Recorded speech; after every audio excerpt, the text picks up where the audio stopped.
नमस्कार, India voice पर स्वागत है आपका। मैं हूं आपके साथ प्रियंका मिश्रा। बुलेटिन की करेंगे शुरुआत। सबसे पहली खबर मथुरा से सामने आ रही है। मथुरा में बड़ा हादसा हुआ जहां 2021 में बनी ओवरहेड पानी की टंकी भरभराकर गिर चुकी, जिसमें 2 की मौत बताई जा रही है। तो वहीं मलबे में दबकर कई लोग घायल हुए हैं, जिनका रेस्क्यू अभियान चलाया जा रहा है। बता दें कि बीएससी इंजीनियरिंग कॉलेज के पीछे कृष्ण विहार कॉलोनी के पार्क में स्थित 2.5 लाख लीटर की क्षमता की पानी की टंकी रविवार शाम 6 बजे भरभराकर गिर पड़ी। वहीं 1.5 दर्जन लोग घायल बताए जा रहे हैं। तो मुख्यमंत्री योगी आदित्यनाथ ने हादसे का संज्ञान लेते हुए मृतकों के परिजनों को 2-2 लाख रुपए और घायलों को 50-50 हजार की मदद की घोषणा की। घटना की जानकारी लगते ही वृंदावन के विधायक, ऊर्जा मंत्री श्रीकांत शर्मा और नगर निगम के मेयर विनोद अग्रवाल भी मौके पर पहुंचे, हालातों का जायजा लिया। तो वहीं डीएम शैलेंद्र कुमार सिंह ने जांच कमेटी बनाई है, जिसमें 4 सदस्यीय कमेटी का गठन किया गया। थाना कोतवाली क्षेत्र में कृष्णा विहार कॉलोनी है, जहाँ पे एक पार्क में 250 के टैंक थी, बारिश के दौरान कोलैप्स हो गई और तत्काल सूचना प्राप्त होते ही सभी टीमें, रेवेन्यू की टीमें, पुलिस की टीमें, फायर ब्रिगेड की टीमें रेस्क्यू ऑपरेशन के लिए यहाँ तत्काल पहुँच गई। स्थानीय लोगों का भी सहयोग उनको मिला था। जो घायल थे उनको यहाँ से रेस्क्यू करा के एम्बुलेंस के माध्यम से हॉस्पिटल भिजवा दिया गया। डॉक्टर्स की भी टीमें यहाँ पर तत्काल आ गई और मेरे और जिलाधिकारी महोदय द्वारा NDRF से संपर्क करके उनको भी बुला दिया गया। वो टीमें भी आ रही आमदे हैं। साथ ही साथ स्थानीय यहाँ पे आर्मी यूनिट है, वहाँ से भी टीमें आ चुकी हैं। यहाँ पे रेस्क्यू ऑपरेशन चल रहा है। अभी फिलहाल किसी के दबे होने की आशंका तो नहीं बताई जा रही, क्योंकि जितने भी घर आसपास हैं उन लोगों में कोई मिसिंग नहीं है, परंतु पूरी तरह से आसपास के लिए मलबा को हटाया जा रहा है। कॉलोनी के बीच में एक पानी के टैंकी बनी हुई थी, ओवरहेड टैंक था। बारिश के दौरान गिर गया है। अभी तक जो रेस्क्यू ऑपरेशन हुआ है, इसमें से 3 लोग यहाँ से चोटिल हुए हैं, जिनको एम्बुलेंस के माध्यम से हॉस्पिटल भेजा गया है। बाकी यहाँ देखा जा रहा है अभी और दबे हुए ऐसी संभावना तो नहीं, लेकिन फिलहाल अभी हम लोग इस तहकीकात कर रहे हैं, देख रहे हैं। NDRF की टीम भी बुलाई गई है, बाकी फायर ब्रिगेड की टीम, हमारी पुलिस की टीम, रेवेन्यू की टीम, हेल्थ की टीम, सारी टीमें यहाँ पे आ चुकी है। नगर निगम की टीमें आ चुकी है। हम लोग रेस्क्यू ऑपरेशन यहाँ का भी आया हूँ। करीब 20 से करीब घायल हैं। सबसे पहले प्रशासन से ये मांग करता हूँ कि जो टंकी बनाने वाला डिपार्टमेंट है, ये हो चाहे ये हो, उनके खिलाफ तत्काल FIR दर्ज कराई जाए, उनको तत्काल गिरफ्तार किया जाए। भ्रष्टाचार का इससे बड़ा उदाहरण नहीं हो सकता। ये भ्रष्टाचार का दिखता जाता उदाहरण। निश्चित रूप से मैं DM साहब से, SSP साहब से मांग करता हूँ कि ये तुरंत FIR करेगा। जो भ्रष्टाचार के दोषी है उनको तुरंत गिरफ्तार किया जाए और तुरंत मुआवजा दिया जाए। मृतक को 50-50 हजार रुपये, घायलों को 10-10 हजार रुपये तुरंत मुआवजा दिया जाए। और हमारी कांग्रेस पार्टी हर तरह से सहयोग करने के लिए तैयार है, प्रशासन का और जनता का सहयोग करने के लिए तैयार है, लेकिन भ्रष्टाचार बर्दाश्त नहीं है, न बर्दाश्त किया जाएगा। इसके लिए हम जो कल जिला मुख्यालय पर प्रदर्शन करेंगे। बहुत दुखद घटना घटित हुई है और हमारी पूरी संवेदनाएं हैं। लगभग 13 लोग उसमें इंजर्ड थे, जिसमें से 2 की मृत्यु हो गई है और बाकी उपचार चल रहा है। और हमारी पूरी संवेदनाएं हैं। जो इंजर्ड हैं उनको जल्दी वो स्वस्थ हों, ऐसा हम कामना करते हैं। और इसमें ये जो हादसा है, इसमें FIR के लिए आदेशित कर दिया गया है। FIR के बाद पूरी इन्वेस्टिगेशन होगी और इसमें जो दोषी हैं उनके खिलाफ कठोर कार्रवाई होगी। जो भी कोई होगा, इसमें कोई बचेगा नहीं। मैं गया था, वहां लोगों में आक्रोश है, लोगों में नाराजगी भी है, लोगों ने शिकायत भी की थी और उसके बाद भी फिर ये गुणवत्ता की जांच हुई नहीं हुई, ये पूरा जो है पूरा प्रकरण, ये पूरा जांच का विषय है और इसमें जो दोषी होंगे उनके खिलाफ सख्त कार्रवाई होगी। अभी प्राथमिकता में है कि इलाज सबका ठीक से हो जाए। अभी वहां सर्च भी जारी है, मलबा हटाने का काम जारी है, घरों में डोर नॉक करके पूछताछ भी हम लोग कर रहे हैं। पहली प्राथमिकता है कि जो जनहानि कम से कम हो और जो लोग अगर कहीं दबे हैं तो उनको बाहर निकाला जाए। मथुरा के BSA कॉलेज के पीछे एक ओवरहेड टंकी भर कर गिर पड़ी है, जिससे जो है कई लोग घायल हो गए हैं। और टंकी गिरने के बाद में अभी रेस्क्यू ऑपरेशन चल रहा है, उसमें पता चलेगा कि कुछ लोगों का यहाँ कहना है हमारे बच्चे रहते थे, यानी घरों पे टंकी गिरी है और उनका कहना है कि हमारे बच्चे भी जो है कैजुअल्टी हुई है। ये रेस्क्यू ऑपरेशन रात भर चलेगा। यहाँ पर डीएम शैलेंद्र कुमार सिंह, एसएसपी शैलेश कुमार पांडे, मथुरा वृंदावन के विधायक पंडित श्रीकांत शर्मा और महापौर विनोद अग्रवाल, नगर निगम के कांग्रेस पार्टी के जिलाध्यक्ष भगवान सिंह वर्मा और तमाम क्षेत्र पंचायत सदस्य नवल शर्मा वगैरह काफ़ी लोग यहाँ पे पूरा जिला प्रशासन लगा हुआ है। जेसीबी लग गई हैं रेस्क्यू ऑपरेशन करने के लिए और भी तमाम यहाँ पर अधिकारी मौजूद हैं। पूरा जिला प्रशासन यहाँ पर मौजूद है। अब देखते हैं रेस्क्यू के बाद में क्या कैजुअल्टी होती है, कितने लोग उसमें दबे हुए हैं, ये अब देखने वाली होगी। इंडिया वॉइस के लिए मैं। और इसी खबर पर हमारे साथ मथुरा से संवाददाता मोहम्मद फारूक लाइव जुड़ चुके हैं। जी मोहम्मद फारूक, जिस तरह से बड़ा हादसा हुआ, तस्वीरें हम देख पा रहे हैं, क्या कुछ स्थिति फिलहाल बनी हुई है, कहां तक कार्रवाई की गई है? जी बिल्कुल प्रियंका, ये बड़ा हादसा है और इस हादसे को लेकर जो है क्षेत्रीय लोगों में काफी आक्रोश व्याप्त हो गया है। कल जो है ये 6:30 बजे टंकी गिरी थी और उसके बाद जो है डीएम एसएसपी मौके पर पहुंच गए थे। मेयर यहाँ के जो विनोद अग्रवाल ने नगर निगम के, वो भी, और तमाम प्रशासन जो है मौके पर पहुंच गया था। एनडीआरएफ की टीम लगातार काम कर रही है और अभी सुबह के वक्त जो है स्थानीय लोगों द्वारा एनडीआरएफ टीम को रेस्क्यू करने से मना कर दिया था। जो जेसीबी थी वो सब हटा दी थी और साथ साथ लोगों का कहना था कि जो जल निगम की जो टीम है, जो इंजीनियर्स हैं जिन्होंने इस टंकी को बनाया है, ठेकेदार हैं, उन सबको जो है यहाँ पर पहले बुलाइए, उसके बाद रेस्क्यू ऑपरेशन होगा।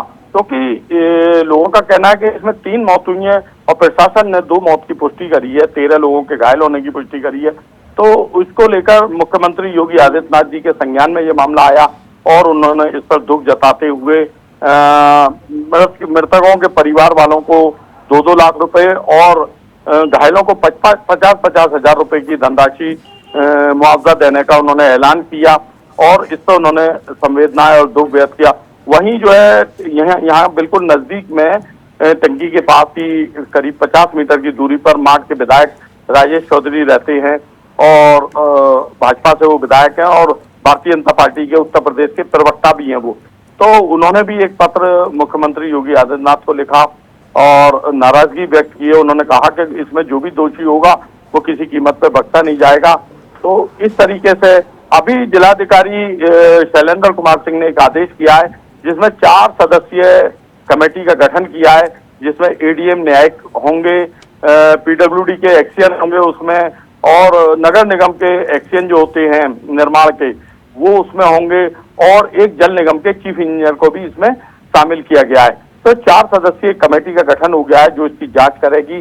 तो इसको देखते हुए जो है प्रशासन कहीं ना कहीं तेजी से लगा हुआ है, लेकिन लोगों का आक्रोश थमने का नाम ले रहा है।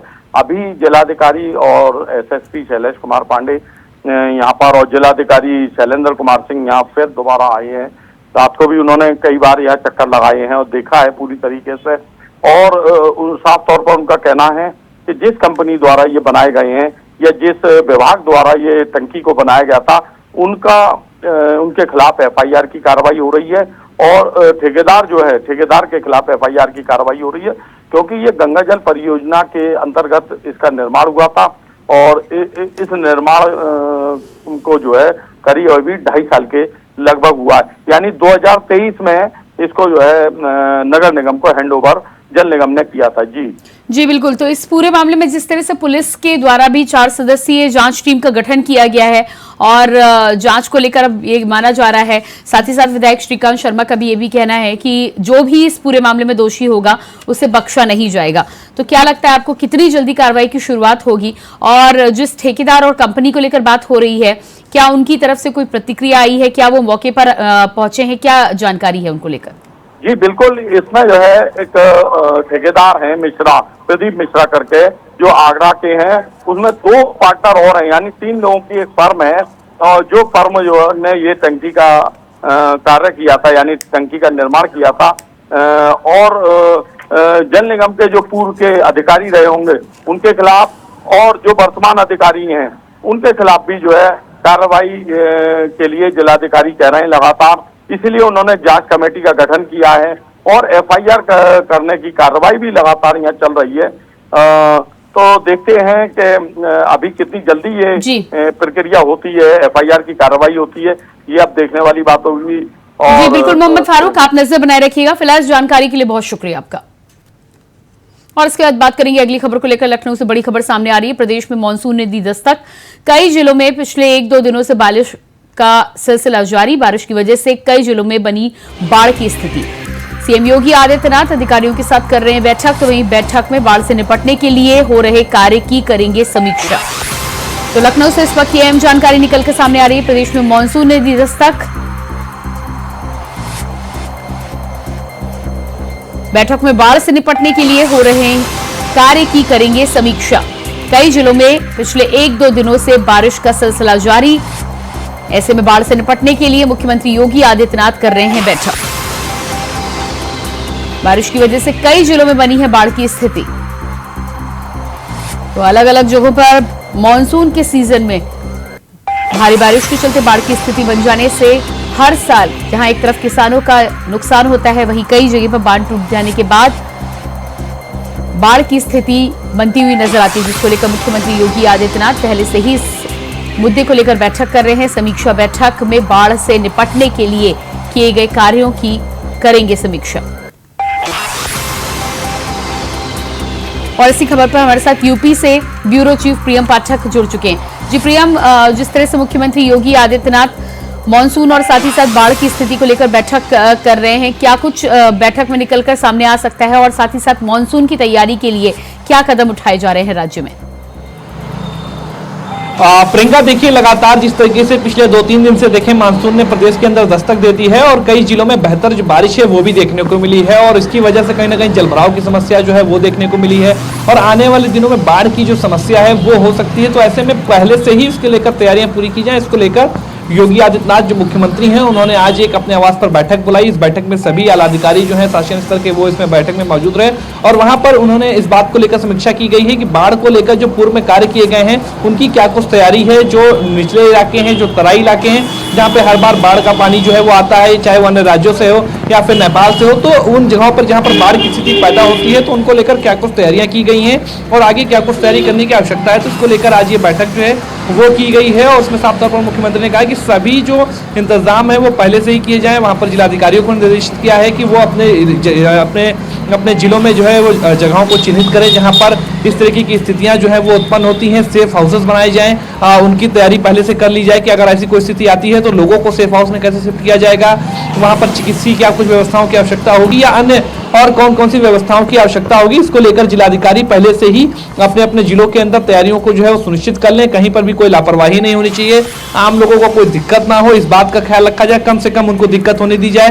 बाढ़ की स्थितियां जो बनेंगी उसमें जो अन्य चीजें हैं, जो अन्य उपकरणों की आवश्यकता है उसका भी पहले से जो है वो तैयारी कर लीजिए। तो हर तरीके से जो है कह सकते हैं कि निपटने के लिए तैयार रहे जिला प्रशासन। इसको लेकर मुख्यमंत्री योगी आदित्यनाथ ने जो है वो निर्देश जारी किए हैं। चूंकि जिस तरीके से देखें बारिश हो रही है, पिछली बार भी हमको देखने को मिला था, उससे पहले भी देखने को मिला, तो हर साल तकरीबन मानसून के बाद में बाढ़ की जो स्थिति है वो प्रदेश के अंदर कई जिलों में बनती है। तो ऐसे में उसको ध्यान में रखते हुए पहले से ही तैयारियां करने के जो निर्देश हैं वो मुख्यमंत्री योगी आदित्यनाथ की तरफ से जारी किए गए हैं। सभी जिलाधिकारियों को कहा गया है कि वो अपने यहाँ पर व्यवस्थाओं को सुनिश्चित करें, पहले से ही देखें समझें, जो तैयारी करने की आवश्यकता है उनको पहले से ही तैयारी कर ली जाए, चाहे वो सेफ हाउसेस को लेकर हो, चिकित्सीय सुविधाओं को लेकर हो। चूंकि बाढ़ के बाद में चिकित्सा की जो है लोगों के अंदर काफी बीमारियां जो है वो देखने को मिलती हैं। तो ऐसे में पहले से क्या कुछ एहतियातन कदम उठाए जा सकते हैं जिसकी वजह से नुकसान जो है वो कम से कम हो, चाहे वो इसके अलावा जो अन्य है मवेशियों को सेफ जगह पे पहुंचाना हो या अन्य चीजें हो, उन सभी को लेकर मुख्यमंत्री ने यहाँ पे दिशा निर्देश जो है वो जारी किए हैं और उन्होंने कहा है कि जो नुकसान है वो कम से कम हो, इस बात को जिलाधिकारी पहले से ही सुनिश्चित करें। जी बिल्कुल, तो तमाम तरह की समीक्षा बैठक में यहाँ पर निर्णय लिए गए हैं। जिस तरह से बीमारियों को लेकर आप बात कर रहे हैं, जाहिर सी बात है मानसूनी सीजन में स्वास्थ्य को लेकर भी तमाम दिक्कतें आती हैं। तो इन तमाम तैयारियों के साथ ही साथ स्वास्थ्य को लेकर क्या तैयारी चल रही है और इसके साथ ही साथ जिस तरह से पिछले कई सालों से हमने देखा है कि नेपाल की तरफ से जब पानी छोड़ा जाता है तब मानसून की सीजन में स्थिति और भी भयावह हो जाती है, उसको लेकर किस तरह के इंतजाम किए जा रहे हैं? देखिए, मुख्यमंत्री ने साफ तौर पर कहा है कि जो अधिकारी हैं वो पहले से सभी तैयारियों को सुनिश्चित करें। सेफ हाउस बनाए जाए, वहां पर खाद्य पदार्थों की व्यवस्था सुनिश्चित की जाए, लोगों के लिए जो मूलभूत आवश्यकताएं हैं उनका वहां पर विशेष तौर पर ध्यान रखा जाए। क्योंकि बाढ़ के बाद में कई जगहों पर ऐसा देखने को मिलता है, यहाँ पे महामारियां देखने को मिलती हैं, लोग बीमार होते हैं, तो ऐसे में उसको ध्यान में रखते हुए चिकित्सीय व्यवस्थाएं क्या कुछ करने की आवश्यकता है। जो जिलों में जिला स्वास्थ्य अधिकारी हैं वो इन बातों को पहले से सुनिश्चित करें। तो इन सभी चीजों को लेकर जो है वो निर्देश जारी किए गए हैं। सभी तरीके की व्यवस्थाएं पहले से पूरी करें, चाहे वो चिकित्सा को लेकर हो, स्वास्थ्य को लेकर हो, या फिर खाद्य पदार्थों को लेकर हो, सेफ हाउसेस की व्यवस्था हो, ऐसी जगहों पर लोगों को पहुंचाना जहां पर पानी की मार जो है वो ना देखने को मिले, उनको पहले से ही शिफ्ट किया जाए जहां पर लगे कि ऐसी स्थिति जो है वो बन सकती है। तो कह सकते हैं कि पहले से ही तैयार रहने के जो निर्देश है वो मुख्यमंत्री की तरफ से जारी किए गए, ताकि जो नुकसान है उसको कम से कम किया जा सके। जी बिल्कुल, तो नुकसान को कम से कम किए जाने को लेकर निर्देश जारी किए गए हैं। प्रियम, फिलहाल इस तमाम जानकारी के लिए आपको बहुत बहुत शुक्रिया। तो लगातार मुख्यमंत्री योगी आदित्यनाथ समीक्षा बैठक कर रहे हैं और तैयारियों का जायजा ले रहे हैं। इसके बाद बात करेंगे अगली खबर को लेकर। लखनऊ से बड़ी खबर निकलकर सामने आ रही है। स्पीकर के बाद डिप्टी स्पीकर के लिए विपक्ष एक्टिव। अयोध्या लोकसभा सीट से सपा सांसद अवधेश प्रसाद का नाम चर्चा में। सपा सांसद अवधेश प्रसाद को डिप्टी स्पीकर बनाना चाहता है विपक्ष। वहीं पश्चिम बंगाल की सीएम ममता बनर्जी ने रखा नाम का प्रस्ताव। सूत्रों के हवाले से खबर, ममता बनर्जी ने रक्षा मंत्री राजनाथ सिंह को दिया प्रस्ताव। ममता बनर्जी ने राजनाथ सिंह को दिया प्रस्ताव। सूत्रों के हवाले से जानकारी, ममता बनर्जी ने रखा अवधेश प्रसाद के नाम का प्रस्ताव। और इसी खबर पर हमारे साथ लखनऊ से ब्यूरो चीफ प्रियम पाठक एक बार फिर से जुड़ चुके हैं। जी प्रियम, जिस तरह से डिप्टी स्पीकर पद को लेकर विपक्ष की तरफ से माना जा रहा है कि सूत्रों के हवाले से प्रस्ताव राजनाथ सिंह के सामने रखा गया है और ये प्रस्ताव ममता बनर्जी ने रखा है, क्या कुछ पूरी जानकारी है उसको लेकर, क्या कुछ स्थिति बनती नजर आ रही है? देखिए, बिल्कुल लोकसभा में स्पीकर के पद का चयन हो चुका है और अब डिप्टी स्पीकर के पद पर चयन होना है। और ऐसे में विपक्ष चाहता है कि जो प्रत्याशी हो वो विपक्ष की तरफ से चुना जाए और इसको लेकर कह सकते हैं साफ तौर पर अब जो है वो राजनीतिक समीकरणों का गुणागणित जो है वो शुरू हो चुका है। और इसी बीच में एक तरफ जहां आप देखें जो ममता बनर्जी हैं उन्होंने राजनाथ सिंह से बात करी है और जो जानकारी इसके मुताबिक उन्होंने अयोध्या से जो सांसद चुने गए हैं अवधेश प्रसाद, उनको जो है बतौर डिप्टी स्पीकर के तौर पर नॉमिनेट करने की बात जो है वो की है। और कहीं ना कहीं जो जानकारी है उसके मुताबिक चाहे शिवसेना हो, आम आदमी पार्टी हो, कांग्रेस हो, वो उनके नाम पर सहमत भी होती हुई दिखाई दे रही है। हालांकि जरूर ये बात कयास लगाई जा रही थी कि कांग्रेस चाह रही थी कि डिप्टी स्पीकर उसका हो, लेकिन इस तरीके की चीजें हो नहीं पाई हैं। अवधेश प्रसाद का नाम लाकर कहीं ना कहीं कह सकते हैं कि दोहरा कह सकते हैं घात जो है वो बीजेपी को पहुंचाने की रणनीति जो है वो विपक्ष की तरफ से बनाई जा रही है। एक तो अयोध्या से आते हैं, अयोध्या के नाम पर जिस तरीके से बीजेपी राम मंदिर का फायदा उठा रही थी, तो जो वो एक डेंट पहुंचा है पार्टी को उसका भरपूर फायदा उठाया जा सके। इसके अलावा अवधेश प्रसाद चूंकि दलित समुदाय से आते हैं, तो ऐसे में दलित समुदाय को किस तरीके से विपक्ष तरजीह दे रहा है इसका एक मैसेज पहुंचाने की कवायद होगी। इसके साथ साथ समाजवादी पार्टी चूंकि मानी जाती है यादवों की पार्टी है और इस तरीके के आरोप हमेशा उस पर लगते रहे हैं, तो ऐसे में दलित वर्ग के एक सांसद को इस तरीके से प्रमोट करना तो कहीं ना कहीं समाजवादी पार्टी के लिए भी वो एक बेहतर साइन हो सकता है और यूपी की राजनीति के लिहाज से एक बड़ा कदम हो सकता है। तो कहीं ना कहीं कह सकते हैं इन सभी समीकरणों के बीच में अवधेश प्रसाद का जो नाम चल रहा है वो काफी इस समय चर्चा का विषय है और विपक्ष की देखना होगा कि क्या कुछ इसमें पूरा रणनीति रहती है। लेकिन फिलहाल अभी जो है जो जानकारी है उसके मुताबिक अवधेश प्रसाद के जो नाम है उसको विपक्ष ने जो है बतौर डिप्टी स्पीकर के लिए जो यहाँ पे उठाया है और उसके पीछे कहीं ना कहीं विपक्ष की एक दोहरी कह सकते हैं चाल जो है वो देखने को मिले, जिसके जरिए कहीं ना कहीं देखना हो कि बीजेपी अब इसका क्या कुछ काट निकालती है या किस तरीके से ये पूरा डिप्टी स्पीकर का चुनाव जो है वो रहने वाला है। जी बिल्कुल, तो डिप्टी स्पीकर के चुनाव को लेकर जिस तरह से विपक्ष फील्डिंग करता हुआ नजर आ रहा है, इससे पहले स्पीकर पद के चुनाव को लेकर जब बातचीत चल रही थी तो साफ यहां पर राहुल गांधी ने शर्त रखी थी कि स्पीकर पे समर्थन करेंगे, लेकिन डिप्टी स्पीकर पर भारतीय जनता पार्टी को भी विपक्ष का समर्थन करना होगा। लेकिन क्योंकि स्पीकर के चुनाव में इस तरह की कोई स्थिति नजर नहीं आई कांग्रेस के कैंडिडेट खड़ा करने के बाद में, अब क्या लगता है आपको कि डिप्टी स्पीकर पद के लिए भारतीय जनता पार्टी क्या रोड़ा अटका सकती है? देखिए, ये पार्टी की अपनी रणनीति का हिस्सा है। जरूर ये देखने वाली बात होगी कि क्या बीजेपी इस पर पूरी तरीके से समर्थन करेगी या नहीं करेगी, क्योंकि इसके जरिए कहीं ना कहीं आप देखें तो ये बीजेपी के लिए एक बड़े डेंट के तौर पर है। एक तो अयोध्या की वो सीट हारे हैं, अयोध्या जो लंबे समय से चर्चा का विषय थी और जिस पर बीजेपी कहीं ना कहीं कह सकते हैं राम मंदिर के जरिए बेहतर परफॉर्मेंस की जो है वो दम भर रही थी, लेकिन वो कहीं ना कहीं ग्राउंड पर नजर नहीं आया। इस बार यूपी के अंदर जो परफॉर्मेंस थी वो हमने देखा किस तरीके से बीजेपी को जो है वो काफी जो है यहाँ पर कह सकते हैं शिकस्त जो है वो समाजवादी पार्टी की तरफ से जो है वो खाने को मिली। और इसीलिए अब जो है कह सकते हैं जब डिप्टी स्पीकर पद की बात है और अगर यूपी से वो होता है, उसमें भी अवधेश प्रसाद अयोध्या से आते हैं, इसके अलावा दलित समुदाय से हैं, तो ये कहीं ना कहीं कह सकते हैं कि समाजवादी पार्टी के साथ साथ पूरे इंडिया गठबंधन के लिए एक बेहतर विकल्प के तौर पर है। और शायद इसीलिए ये इस मुद्दे को अवधेश प्रसाद को जो है बतौर डिप्टी स्पीकर के लिए प्रमोट किया जा रहा है। देखना होगा इस पर आगे क्या कुछ पूरी चुनावी प्रक्रिया रहती है, बीजेपी इस पर किस तरीके से रिएक्ट करती है और क्या इस पर अपना समर्थन देती है या फिर नहीं। जी बिल्कुल, तो यहाँ पर भारतीय जनता पार्टी की तरफ से क्या कार्ड खेला जाता है उसके लिए इंतजार करना होगा। लेकिन विपक्ष को लेकर अगर बात करें तो जिस तरह से ममता बनर्जी ने अवधेश प्रसाद के नाम का प्रस्ताव रखा है, समाजवादी पार्टी की तरफ से नाम आया है, पूरा विपक्ष अवधेश प्रसाद के नाम पर एकजुट नजर आ रहा है। हाँ बिल्कुल साफ तौर पर देखिए, अभी जो जानकारी है उसके मुताबिक शिवसेना हो, चाहे आम आदमी पार्टी हो, कांग्रेस हो या फिर टीएमसी हो, सभी ने अपना अवधेश प्रसाद के नाम को लेकर समर्थन जो है वो जाहिर किया है। और चूंकि अवधेश प्रसाद को अगर आप देखें तो बड़े नेता के तौर पर हैं, दुद्दी विधानसभा सीट से जीत कर आते हैं, 9 बार विधायक रहे हैं और उसके बाद अब वो लोकसभा पहुंचे हैं, तो ऐसे में कहीं ना कहीं और दलित वर्ग के नेता के तौर पर भी हैं, तो एक दलित वर्ग को प्रमोट करने के लिए ये साफ तौर पर कह सकते हैं पूरा विपक्ष जो है वो एक साथ नजर आ रहा है। इंडिया गठबंधन के तहत माना जा रहा है कि सभी दलों का समर्थन जो है वो अवधेश प्रसाद को मिल रहा है। जी बिल्कुल, तो विपक्ष को लेकर तो समर्थन मिल रहा है। अब देखना ये होगा कि भारतीय जनता पार्टी की तरफ से क्या कुछ होता है इस पूरे मामले में। चुनाव को लेकर क्या लगता है आपको, कितना और समय लगेगा, कब तक ये तस्वीर लगभग साफ नजर आने लगेगी? बिल्कुल देखिए, अभी जो है चूंकि प्रक्रिया पूरी चल रही है, उसकी तारीखें जो है फाइनल की जा चुकी हैं और जल्द ही इस पर जो है वो पूरा मंथन होगा, चुनाव होगा और उसके बाद ये माना जा रहा है कि तस्वीर पूरी जो है वो साफ होगी। और इसमें कहीं ना कहीं विपक्ष ने जिस तरीके से स्पीकर के पद पर समर्थन किया था पक्ष को, और अब कहीं ना कहीं और इस बात को लेकर जो है बात कही गई थी कि इस जो डिप्टी स्पीकर का पद होगा वो विपक्ष के किसी नेता के पास में होगा और उस पर बीजेपी को समर्थन करना होगा। तो ये अब जरूर देखने वाली बात है कि क्या बीजेपी इस पर समर्थन करेगी और करेगी तो किन आधार पर करेगी, क्या कुछ चीजें रहेंगी और क्या बीजेपी की रणनीति रहेगी जिसके जरिए वो विपक्ष की इस दांव का काट कर सके। तो ये जरूर कहीं ना कहीं सबकी अभी निगाहें इस पर बनी हुई, देखना होगा ये पूरी प्रक्रिया संपन्न होते होते क्या कुछ चीजें निकल के सामने आती है। जी बिल्कुल प्रिया, इस तमाम जानकारी के लिए बहुत शुक्रिया आपका।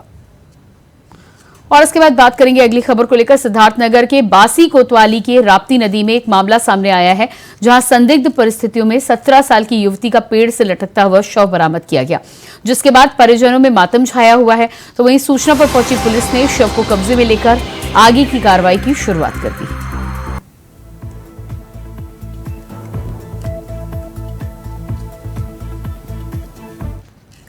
प्रतापगढ़ में पुलिस और बदमाश के बीच मुठभेड़ सामने आई। बता दें कि 2 दिन पहले बदमाशों ने पति पत्नी की गोली मारकर हत्या कर दी थी, जिसके बाद पुलिस बदमाशों की तलाश में जुट गई थी। तो वहीं मुठभेड़ के दौरान बदमाश के पैर में गोली लगने से बदमाश घायल हो गया, जिसको लेकर मेडिकल कॉलेज में उसका इलाज के लिए भर्ती कराया गया है। फिलहाल एएसपी पूर्वी दुर्गेश सिंह ने जानकारी दिया है कि मुठभेड़ में एक बदमाश के पैर में गोली लगी है, दूसरे बदमाश पर जल्द कार्रवाई की जाएगी। मानदाता थाना क्षेत्र के हैसी परजी में एक घटना हुई थी, गोलीबारी की घटना हुई थी, जिसमें 2 नामजद और 7-8 अज्ञात बदमाशों द्वारा पति पत्नी को गोली मारी गई थी। उनकी स्थिति गंभीर थी और वो रेफर है, उनका इलाज चल रहा है। उसी क्रम में जानकारी मिली कि उसमें से एक वांछित अपराधी मानदाता थाना क्षेत्र में गजेड़ी पुलिया के पास है। इस सूचना पे मानदाता पुलिस, प्रभारी निरीक्षक मानदाता और स्वाट टीम वहां पर पहुंची। बदमाश देखकर फायरिंग करने लगा और पुलिस ने आत्मरक्षार्थ फायरिंग किया, जिसमें उसके पैर में गोली लगी है। उसको गिरफ्तार किया गया है। उसका नाम वीरेंद्र यादव बच्चा है, ये मानदाता क्षेत्र का ही रहने वाला है। इस पे कुल 8 मुकदमे पंजीकृत है, जो कि लूट और डकैती के हैं। कई मुकदमे प्रतापगढ़ जनपद के हैं, प्रयागराज से भी एक वांछित है ये लूट में, और इसके मुकदमे नागपुर में भी है। ये अंतर्राज्यीय बदमाश था और इसमें से बाकी जो शेष अभियुक्त वांछित है उनकी भी तलाश की जा रही है। शीघ्र ही उन पे कार्रवाई। और इसी के साथ फिलहाल इस बुलेटिन में इतनी खबरों के लिए बने रहिए इंडिया वॉइस के साथ। नमस्कार।